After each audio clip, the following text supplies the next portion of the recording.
What's up, everyone? Welcome to another episode of Red and Blacks TV. This episode is called Operation Replace Tonali. Obviously, Tonali is leaving us for Newcastle United, so that's one of the items we're going to talk about today. Other things that we're going to talk about in this episode is new signing coming in, still the right wing. We're still looking for a right winger, so a couple of potential signings there and a couple of people that we're not chasing anymore. The striker search, we already know that we're looking for a new striker. That's not a surprise to anyone. And now, surprisingly, we're also chasing our backup right back. So we're going to be talking about that as well. Also, I'm going to touch a little bit about the Maldini and Pioli situation because obviously now we're trusting Pioli a lot with these signings. So just wanted to touch on a couple of points on that.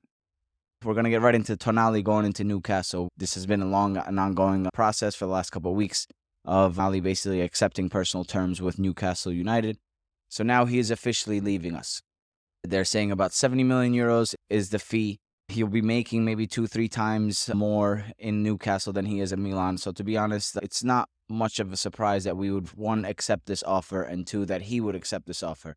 So 70 million obviously is a lot for any player, especially player on Milan right now.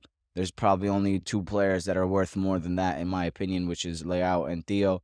But 70 million offer, we should expect with Redbird that if a crazy offer like that comes in, then most likely we're going to let go of the player. So now, obviously, after winning a Scudetto, I'm expecting that we have a core squad and we build on the core squad, which one of those people was Tonali. Everyone was talking about him being a future captain and everything. However, once an offer like that comes in, as Milan and as a for-profit club at this moment, you can expect that we will be accepting bids at high amounts like that. So now, the next thing comes in. We signed Ruben Loftus Cheek. Now, he's been a Chelsea player for a while, and he is a tall, big build, strong, decent speed as well. So the physicality in the midfield with him should look okay. However, my only issues with Ruben Loftus Cheek is whether he can stay healthy, because he has had a lot of reoccurring injuries throughout his career, and he hasn't really played a full season for Chelsea. He's played for Fulham, but he hasn't played a full season for Chelsea yet. That's one of the things that we'd have to look out for. Now, luckily, he's not the only player we're looking for to replace Tonali. We are looking to add in about 3 midfielders from rumors. The other person that is very close to signing with us is Reinders. Anyway, I'll spell it down here so you guys can see. I don't know how to pronounce it. However, he looks like a good midfielder, kind of Benacer type, who can play the long balls, clean up the midfield, has a very good shot. He is a bit older than Tonali, so I don't know what his progression is going to be. Obviously, it's always a danger signing players from lower leagues. But he did have a very good season this year, so let's hope that can be a good addition to the squad. And that we'll be playing a different type of midfield roles, because with RLC and with Reinders and Benacer now not coming back until December, we basically have to start the season with a brand new midfield of almost all new players except for maybe Pobega. Another person that I'm actually a little bit excited about is Musa from Valencia. Now, Valencia in general had a pretty poor season, but he shined throughout the year, especially when Gattuso was the manager. He was playing very good. So I do believe that he has high potential. He's very good at attacking, defending. He holds the midfield well, and he's very young. So we'll see if we pull through. The other person that now is a rumor for, which is a joke to me because there's no chance in hell that we're going to accept it, but Juventus offered up Winston McKennie for Kalulu in a swap deal. So now McKennie is coming off a poor season with Leeds United, so there's no chance that we're going to sign McKennie, especially not for Kalulu in a swap deal, because Kalulu right now is one of our top 3 center backs behind Tomori and Thiaw, in my opinion. So I don't believe that Kalulu is going anywhere. And also, I think it's just one of those rumors because we have American owners, and we're also looking at Pulisic, which we'll get into later, that maybe they're just throwing in another American player there. But also the danger there is if we sign Musa, Pulisic, and then Balogun rumors come back, and then we sign McKennie, I don't know what we're doing here with 4 Americans on a team, but I've never seen 4 Americans on one team and winning anything in Europe yet. So maybe we're trying to change the projection. Who knows? Hopefully not. So now going into the right wing portion of the show. For the right wing, we offered around 14 million for Pulisic, who is obviously everybody knows Christian Pulisic. He's the best player in the U.S. national team right now. He's been in Chelsea for a while, and he is a very talented player, very skillful. However, my only issue with Pulisic is the up and down performances. He can disappear sometimes, and he's not very consistent on a game-to-game basis. However, the talent is there, and for 14 million, it seems like it could be a good deal. However, the twist in this story is, obviously, as with Milan always, another team came in and offered a better price. So Lyon apparently came in and offered 25 million. Now the only pull that we have is if Pulisic himself wants to actually come to AC Milan, because obviously we're a higher rated team than Lyon. We'll be playing in the Champions League. So we'll see if that pull is enough. I'm assuming 14 million is not going to be enough for Chelsea. Expect a more improved offer from Milan, but if the offer ends up being anything over 20 million, I don't think we're going to go through with it. But I do believe that Pulisic can be a good signing. To be honest, at this point, with Messias and Salamakers on the right-hand side, you really can't go wrong with another right winger. You can almost sign anyone, and they will almost perform better than at least Messias. The other person that we've been linked to for a while now is Chukwueze from Villarreal. My opinion is probably the same as it was a couple weeks ago, where he is too expensive for us. Obviously, we have that Tonali money, but I don't expect us to spend that Tonali money.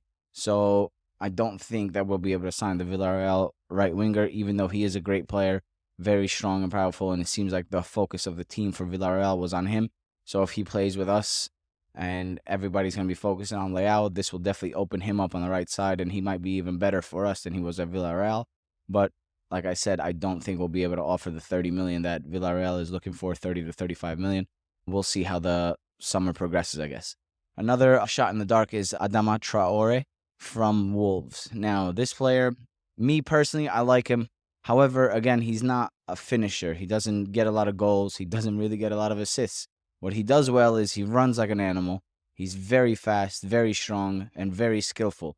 So chances do end up coming through when he's on the field. When I've seen him play before, other chances open up because of his dribbling, because of his directness. However, that lacking of end product is very dangerous, especially for us right now when we're playing with right wingers that are very weak at that end product as well. Do we want to run into another problem of having no end product? Not really.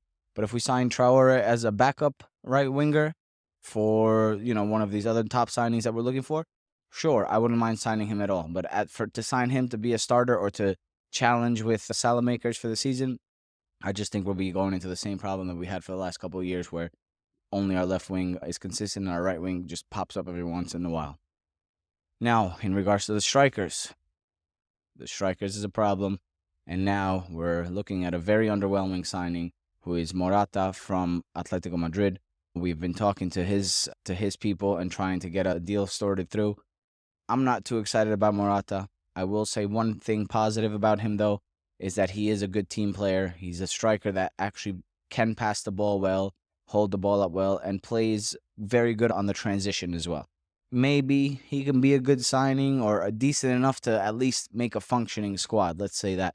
He might not be that pivotal striker that we need, like Napoli has, for example, but he could be a good enough striker where he will open up things for Leao and maybe our new right winger, and it will gel nicely. That's the only positive I can say about Morata, is that maybe we can gel the team nicely with a striker like him versus a striker who is scoring for fun, for example. But again, I'm not really too impressed with going after a striker like that. We should be going for someone more high potential.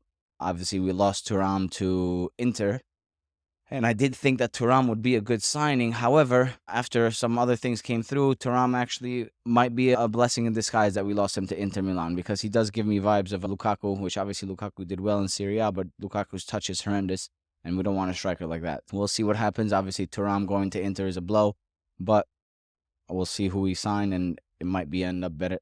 It might end up being better for the team. So let's hope all our eggs are not on the Morata basket. But so far, as you can see with the tone of my voice, I'm very underwhelmed at our transfer activity so far. RLC, obviously, decent signing, but I still don't see what he's got to offer. We'll see what he does during the season. He seems like one of those players that's always had a lot of potentials, but has never really reached it. Maybe at Milan he can do something better.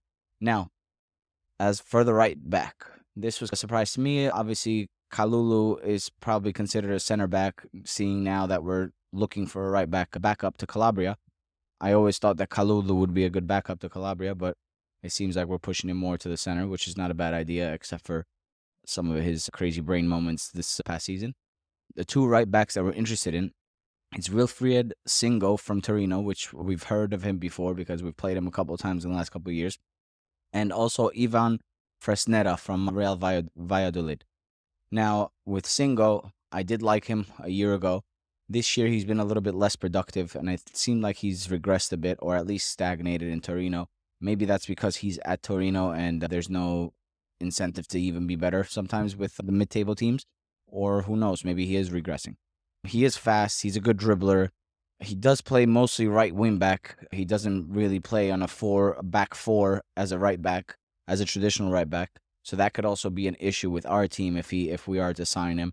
But if we're looking for another player from the defense that can attack, sort of like Theo on the other side, and create another danger on the right side, then definitely Singo is the guy because he does dribble very well. He does get forward well. His crosses can be a little iffy. However, I believe that he can improve that. He's still only 22 years old. Ivan Fresneda, I haven't watched him too much, to be honest with you. However, the couple of clips and stuff that I've seen, he does seem to possess a good long ball, very good at crossing. He's only 18 and had a good progressive season so far where other teams like Barcelona and stuff are interested in him as well. So with being relegated, I do expect that maybe we can get a good deal for him. So we'll see. And last thing on the show I want to talk about is the Maldini versus Pioli situation. Obviously, we talked about that before. It's already over. Maldini is gone. The thing that surprises me to this day is, yes, a lot of people are blaming Maldini for the signings of the summer, and that's why Pioli couldn't perform, etc. However, Pioli had some very terrible judgment calls throughout the season. First of all, I remember when we played with a three at the back against Inter for the first time, and he decided to bench Leao and start Messias as a center mid. And we looked horrible in that game. Obviously, this was coming off of him losing 3-0 the game before that, so he was just trying to shore up the back. But how do you bench the best player and start one of our worst attacking players in a different position than he's ever been used to in a pivotal game like that? It doesn't really make sense. And this is also the Pioli of January let's not forget that horrendous January where we were the worst defense in all of Europe, allowing 5 goals against Sassuolo, etc. And this is the person that now we trust to bring in the players and to make the team play better. So is it the players to blame, or is the coach not utilizing the players properly? We will see, I guess, this year, because now we're giving Pioli the full reins of signing who he wants and giving okay for players and all that. Also, this is the same manager that in the Champions League, we played right into Inter's hands. The 4-2-3-1 didn't work, barely worked against Inter before, and he comes into the Champions League, does it the first leg, gets dominated, does it the second leg, gets dominated again. So he doesn't seem to be able to switch his system accordingly when it doesn't work. Also, Maldini obviously had no say in any of these tactical changes that he's done throughout the season, some of these which have been real fails, let's say. The other thing is, as a manager, you should be utilizing your players to their best abilities, and some of the players from the summer signings, he barely put into the squad. That was one of the things that he did very successfully the year before when we won the Scudetto, is introduce new players in a proper way. And this season, he barely did that. He kept giving CDK chances left and right, and CDK wasn't performing. Obviously, that was our marquee signing, so he should get his chances. But a player like Adli, for example, who seems to be a midfielder that can attack and defend and be that kind of like that Krunic type of player when we play him in attacking mid, he barely utilized him, barely put him in games. He didn't bring him into the squad at all. Even against lesser teams in the cup games, Adli never got a chance. So we'll see this year how it is. We'll see this summer which players we sign. Hopefully we have a more compact and more complete team than we've had the last season, because this year we really need to compete on all fronts, which is the Champions League and the Serie A. With that being said, everyone, follow us everywhere on Red and Blacks TV. On YouTube, we have the videos. We have audio podcasts as well on all podcast platforms. So make sure to listen to us at Red and Blacks TV. We'll be here weekly discussing transfers.